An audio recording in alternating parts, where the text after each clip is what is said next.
ಬಂದಿಲ್ಲ ನನಗೆ ಇನ್ನೂ ಮಟ್ಟ ಬೋಣಿಗಿನ ಆಗಿಲ್ಲ. ಎಷ್ಟ ಸುಳ್ಳು ಮಾತಾಡ್ತಿಲೇ ಬಾಡ್ಯಾನ ಮಗನ. ಶಿಬಿಟ್ಯಾಗ 4 ಮಂದಿ ಕುಂದರ್ಸ್ಕೊಂಡು ಹೊಂಟಿದ್ ನಾ ಏನ್ ನೋಡಿಲ್ಲ ಅಂತ ಮಾಡ್ಯಾನ. ಅದು ಒಂದ ಹೊಡ್ದೇನ ಮತ್ ಹೊಡ್ದೇ ಇಲ್ಲ. ಅದು ಒಂದೇ ಜುಬ್ಲಿ ಸರ್ಕಲ್ನಾಗ ಯಾರು ಹೊಂಟಿದ್ರಪ್ಪ ಅದು ಒಂದ್ ಸೇರಿಸಿ ಅದು ನೋಡ ಅಷ್ಟ ಹೊಡ್ದೇನ. ಎದಕ್ ಸುಳ್ಳು ಮಾತಾಡ್ತಿಲೇಪ್ಪ? ಈಗರ ಅಂದಿ ಏನ್ ಬಾಡಿಗಿನ ಹೊಡೆದಿಲ್ಲ ಬೋಣಿಗಿನ ಆಗಿಲ್ಲ ಅಂತಂದಿ.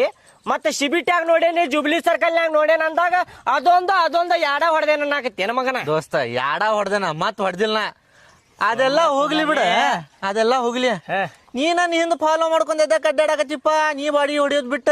ಹಂಗಲ್ ದೋಸ್ತ, ನಾನು ಬಾಡಿಗೆ ಹೊಡ್ಯಾಕತ್ತಿದ್ದೆ. ಎಲ್ಲಾ ಬಾಡಿಗೆ ಹೊಡಿಯುವಾಗ ಕಾಣಕತ್ತಿದ್ದಿಪ್ಪ ನೀನ್. ಈಗ ಒಂದ ಹೊಡ್ದನ್ ಬಾಡಿಗೆ ಅಂತ ಹೇಳಕತ್ತಿಲ್ಲ ಬೋಸಡಿಕೆ. ಬಾಡಿಗೆ ಒಂದ ಹೊಡೆದೇನ್ ದೋಸ್ತ, 80 ರೂಪಾಯ್ದ. 10 ರೂಪಾಯ್ದ ಶೀಟ್ 2 ಟ್ರಿಪ್ ಹೊಡೆದೇನ್ ನೋಡಪ್ಪ ಅಷ್ಟೇ. ಹೌದನ? ಸುದ್ದ 250 ರೂಪಾಯಿ ಆಗೈತೆ ಅಷ್ಟೇ ನನ್ ಕಡೆ. ನಿನ್ ಕಡೆ ಎಷ್ಟಾಗೈತ್ ಕಲೆಕ್ಷನ್ ಇವತ್ತು? ನಾನು ಹೊಡ್ದೇನ 400 ರೂಪಾಯಿ 2 ಹೊಡ್ದೇನ್ ನೋಡ. 800 ರೂಪಾಯಿ ಆಗತ್ ನೋಡ್ ಬರಬ್ಬರಿ. 800 ರೂಪಾಯಿ? ಮತ್ತೆ ಬೋಣಿಗಿನ ಆಗಿಲ್ಲ ಅನ್ನಾಗತ್ತೆ ಅಲ್ಲಿ ಬಾಡ್ಯಾನ ಮಗನ.